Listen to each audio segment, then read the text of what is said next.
Testing, testing, one, two, three. This is John Rummel, and I'm going to go get Tristan. Yeah, we've got a few minutes yet. I'm trying to figure out how to hit my record button here.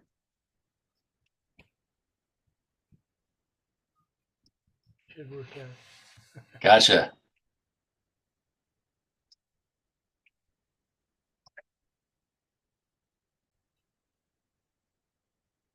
All right, it is time, top of the hour. So let's get started. Welcome to the players meeting for the 2025 Skagit Islands San Juan Chess Regional. Now, I'm recording this, and it's going to be viewed by folks at the other regionals too. So I'm going to speak in general terms, although I'll also talk specifically about our regional at Anacortes as well.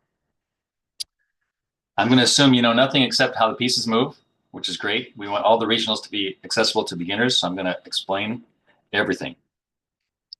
Let's see. Let's talk about how Swiss tournaments work. So this tournament, regionals, will be using the Swiss format, which is probably the most popular format for tournaments around the world.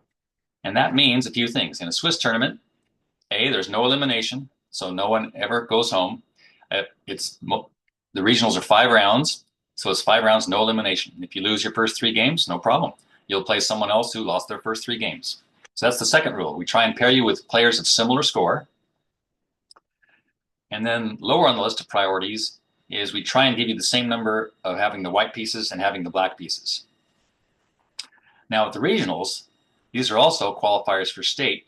And so teams in the high school section anyway will be trying to qualify for state. So we also attempt to avoid pairing players from the same school. Can't guarantee it, but we try to not pair players from the same school. In the early rounds, that's pretty easy. Sometimes in the last round, if the top 2 undefeated players are from the same school, then they'll have to play each other. And in the middle school section, it's not so strict because there's no state qualification on the line. All right, let's talk about the rules of chess for beginners, and then also special tournament rules. So the rules of chess, you probably know them all online, but there's some tricky ones to cover.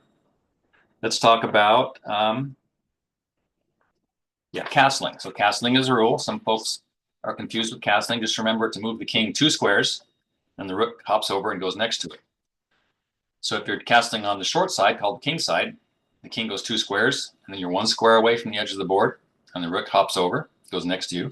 If you castle on the queen side, called the long side sometimes, the king goes 2 squares toward where the queen was, past that, and then the rook goes over next to it.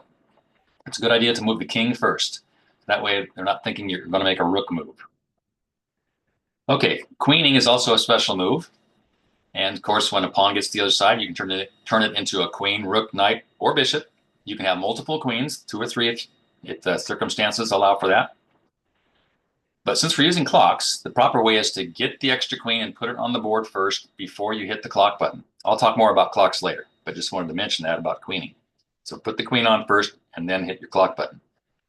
Now, this third special rule is the en passant pawn capture. Are you familiar with that pawn capture move? Yeah.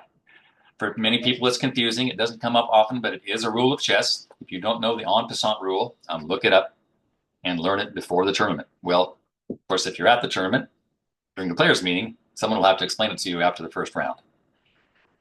So that's the basic rules of chess. Now let's talk about, there's other rules of chess. There are 3 ways to win a chess game.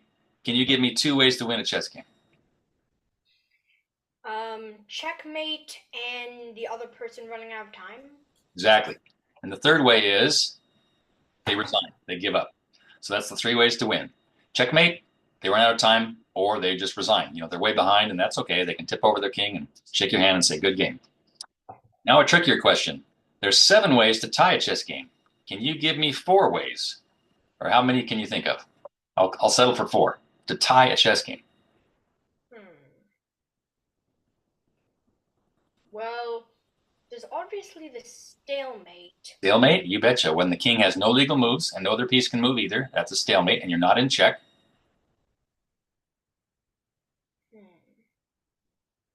Okay, I'll give them to you since we're recording. And I wrote them down so I wouldn't forget any of them. Insufficient material. If you're down to 2 kings, neither side can win. That's a tie. Or king and bishop. Or king and knight. You can't checkmate with just a bishop or just a knight. But if you just have a rook, you can checkmate. So insufficient material is a draw. There's a draw by agreement. One player can offer a draw, and the other person say, I accept, and then that's a draw. There's the draw called the repetition of position. If the same exact position occurs 3 times, that's a draw. And the most common way this happens is a scenario called perpetual check. If you're behind and you're happy with the draw, you can get the other king in a position where you can check him forever, and all he can do is go back and forth, back and forth, back and forth. That will make the same position happen 3 times, and that's a draw. And then this last one does come up in scholastic tournaments, not infrequently. It's called the 50 move rule. So if there's 50 moves by one side, that'd be 100 moves total, and there's been no capture or pawn move, that's a tie or a draw. And the usual scenario where this happens is, let's say you're down to a king and rook versus king, or king and 2 bishops versus king, and the player doesn't quite know how to do it. Normally, you would need a score sheet to prove that 50 moves have gone by. But in scholastic tournaments, if you think it's going to happen, raise your hand, call over a tournament director, and they will count the moves for one player. And if it's been 50 moves and he hasn't pulled off a checkmate without a capture or a pawn move, then that's a draw. So that's 5 of the 7 ways. And I'll talk about the 2 other ways when we get to chess clocks. Okay, so that's mainly the rules of chess in general. Now, let's talk about tournament rules. For many of the folks listening to this or at the players' meeting, it'll be their first tournament, especially at the Islands Regional. I think there's only 1 or 2 players that have a rating. So, tournament rules. Cell phones have to be off during, like my phone just went off just now. It's a player trying to get into our meeting. Is someone trying to get into our meeting? I'm trying to check here. Can you tell? No, it doesn't say there's anyone trying to join, but Okay, I good. think it might just be that the host is the only person who can do that. Okay, I'm looking at participants too, and I'm seeing nothing under. Well, I'm going to make a recording. They can watch it later. I don't see anyone, nothing flashing saying someone's trying to get in. Okay, so cell phones have to be off in the tournament area. Now, at a tournament, there's 2 zones. There's the tournament area and the Skittles area, or the casual area. Of course, in the casual area, which in our tournament at Anacortes will be the high school commons, you can use your phones, eat, whatever. But in the tournament area, cell phones must be off. And if a phone goes off when you're playing, there are penalties. The national rules say that if your phone goes off when you're playing, you forfeit the game. We're not quite that strict, but the rules will be on the wall. There are penalties. So just remember to turn them off each round. I'm not obliged to remind you, but I'm going to try and remember to remind all the players of that. Okay, tournament rules. If you touch a piece, you have to what? Move it. Move it. That's right. The touch move rule at tournaments. So, strategy tip, take your time. Don't let the clock rush you. Take your time. You've got the time, because if you touch a piece, you'll have to move it. Now, if there's no legal move with that piece, then you don't have to move it. But if there's any legal move with that piece at all, you'd be obliged to make it. Now, let's say it's your turn and you want to adjust a piece because it's way off center. You can do that by first saying, I adjust, or the international word, j'adoube. Don't do that on your opponent's turn, but you can do that on your turn. Like if a piece is way off the center and it's bugging you. You say, I adjust, and then put it back in the center of the square. Okay, let's talk about chess clocks. Most players here at our tournament will not be used to chess clocks, but they are a great invention, and they make the game exciting. They keep the really slow players from stalling out, which used to happen before clocks. And we have actually quite a bit of time. You're going to feel rushed because you're not used to a clock, but take your time. Clocks will be set for 25 minutes in our tournament with the 5-second delay. So I've got one here. And let's turn it on here. The on-off switch, we'll all be using these clocks today.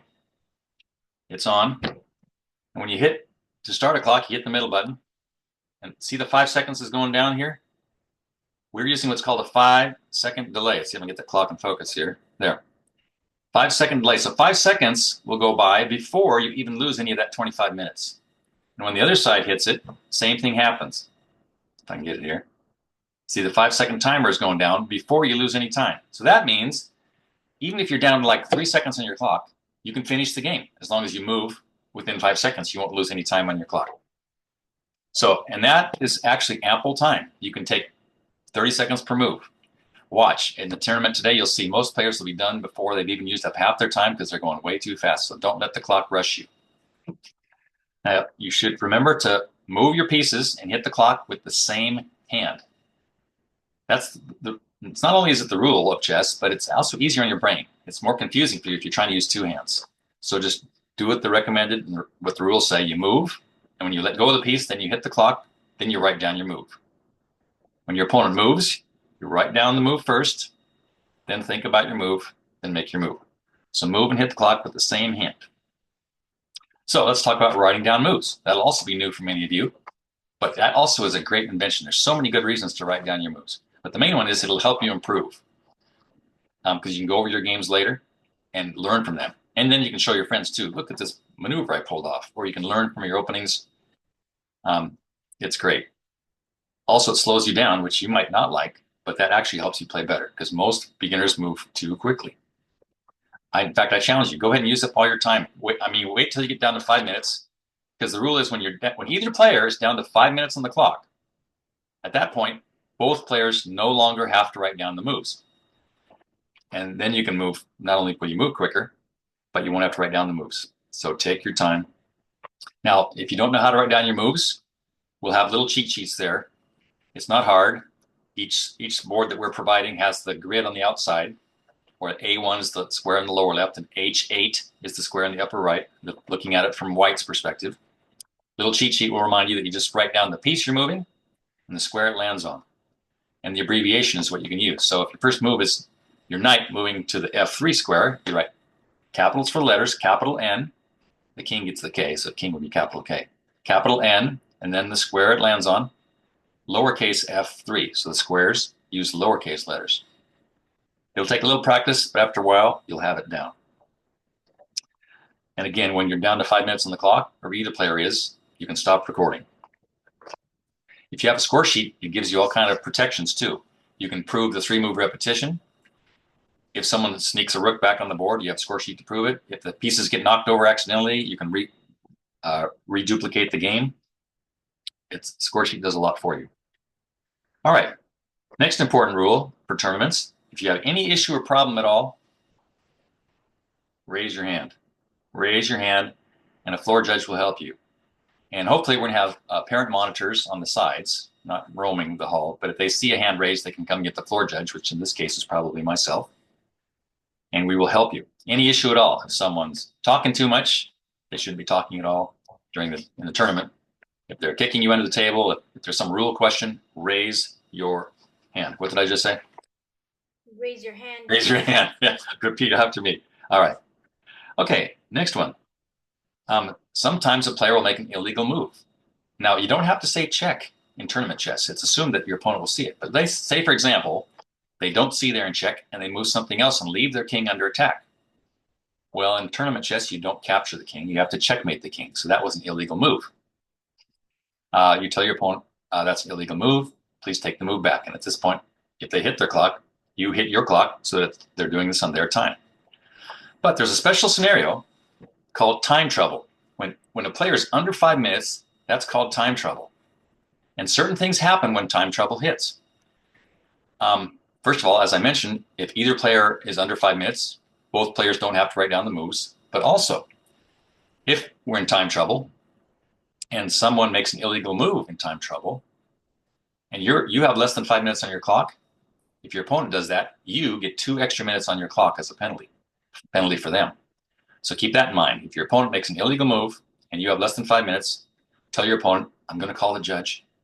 Pause the clock, which is the middle button on this clock. We'll pause it. Always know how to pause your clock. Then get the floor judge and they will give you 2 extra minutes on the clock. All right, let's talk about noise. So in the Skittles area, the hangout area, be reasonably loud, indoor voices. But in the tournament area, it's a quiet area. There's no talking except for getting the floor judge or something necessary to chess. No conversing. Talking distracts you. It distracts your opponent. It distracts the people next to you, and it can easily devolve into people trying to psych you out or get into mind games, which we don't want. We want to just play chess. So no talking allowed. If someone is talking too much, I can give them penalties. First penalty is a warning. Second penalty, I'll give time off their clock. And if it's a third penalty, I can forfeit the game. Of course, we don't want to do that. Shouldn't be necessary. But just remember, please no talking. Now, after the game, what do you do? Let's talk about the game conclusion, first of all. If you checkmate your opponent, you can say it quietly if you want to, but you don't even have to. Just make the move, hit the clock, write it down, and they've got however much time is left on their clock to try and find a way out of check. And maybe you're wrong about it. So they will eventually realize there is no way to save the king. And then they will say, it's checkmate, isn't it? And you'll say, yes. So once you agree on the end of the game, you shake hands, pause the clock, record the result on the score sheet, sign each other's score sheet. Then you can reset up the pieces. And then both of you, not just one of you, both of you go to where the pairings are and where you record the result. So it's up to you to mark the result. And typically you do that by putting a 1, the number 1, in front of the winner's name, because that's how many points you get in a Swiss tournament for a win. And put a 0 in front of the loser's name, because you get 0 points for a loss. And if it's a tie, then you write 1/2 in front of each name, or you could write 0.5. Either way works. It's also common to circle the name of the winner. And then you can quietly watch the games in progress if you want, or go to the Skittles area to relax. Now, let me reiterate this. If you're a spectator in the tournament area, you've got to be absolutely ghostly quiet. You can't make eye contact with players. You can't gasp when you see a horrible move. You can't whisper to your teammates next to you. So you have to be totally stoic. If that's hard for you to do, then leave the tournament area. All right. Spectators. Now, at elementary tournaments, we don't even allow spectators because they influence the kids too much, and parents can't help but yell for their kids, like soccer matches. But at high school events, we will allow spectators if they are ghost quiet and not interfering with the game. And if it's your own teammate, you should stand behind your teammate so you can't make eye contact, not across the table from them. Because if they look up and see you, they'll want to wave or they'll want to give you a groan or a smile. So stand behind your teammate. Okay, sportsmanship. We definitely want to emphasize that. There's international chess protocol around tournament chess. Before a game, you shake hands, or if it's COVID time, you would fist bump. And then after the game, you would shake hands as well. So we're going to practice that ritual. It's a good thing, because if you're not making friends playing chess, you're doing it wrong. So you want to be friendly before the game and after. During the game, absolutely quiet, because the friends you make can last a lifetime. That's why I'm friends with the governor of the state of Washington. He was a tournament chess player in Tacoma. He became a chess master, and now he's the governor. All right. What else do we have here? So the schedule for regionals is on the website. We'll try and pair each successive round as soon as the previous round is totally finished and all games are done. So you should sneak in your lunchtime or eating or snacking whenever you can. If you have a game that finishes quickly, that'd be a good time to snack or eat. Let's talk about team scoring in state. Now, you're probably in the middle school section, am I correct? Yeah. So let's talk about middle school state first. For middle schools, you don't have to qualify for state. The state championship happens at the end of April, and there's 2 sections based on rating. You can play in I think it's the under 1,000 or 1,100 section, or you can play in the open section. Now for high school state, it's different. And the event today, the regionals, high school teams can qualify for state. There's a formula. Usually if you score almost 50% wins, maybe a little bit less, you can qualify for the state team championship. And this year will be the 59th annual high school chess team championship. This year it's in Stanwood. And the number of teams that qualify depends on how many teams actually show up. You have to have 4 players present from a school to make a team. And based on the numbers today, we have 2 or 3 teams, depending if they all show up. So we'll know tomorrow how many will be able to qualify for state. And now state is a different ball of wax. State is not an individual tournament. At state, it's a cool format. Your 5 best players from your school sit across the table from their 5 best players. Your top board versus their top board, your second board versus their second board. And it's 6 matches over the course of 2 days to determine who are the top chess high school teams in the state. And that's fun. Okay, the awards. Now, when you show up to a tournament at the players meeting, which we won't do now during the virtual meeting, the host will orient you to the facility. So they'll tell you where concessions are, if there are any. And at the Islands Regional tomorrow, there aren't any, so bring a sack lunch. They'll show you where the restrooms are. They'll show you where the playing area is, which in our case will be up in the library or the hallway next to the library. And they'll, of course, you'll probably have that meeting of the players in the Skittles area, which at the Islands Regional is the commons of the high school. So they'll orient you to the facility. And then they'll explain the prizes. The prizes will be there, which tomorrow we've got trophies, medals, book prizes, and magazine prizes. And door prizes. We're not giving out doors, no. It'll be books. Okay. And I think we're good. Now, do you have any questions? Not really. Okay. If you do think of any, bring them, and we'll try and answer them tomorrow. Of course, if you're taking the ferry across, that's why we're having this virtual meeting. I'm going to do this whole meeting again for the players that show up. You've already got to see it. You were the first one. But I'll repeat all this. So when you show up, you'll be missing the players meeting, but you know what time the round starts. So just get yourself situated. There should be time to pick a table out in the Skittles area, the Commons, use the restroom, and then the round should start on time, hopefully. All right. With no questions then, we'll call the meeting good. Nice to see you. I'll see you tomorrow. Good luck. Think hard. Have fun. And if you think of any more questions, bring them tomorrow. All right? Bye. All right. Catch you later.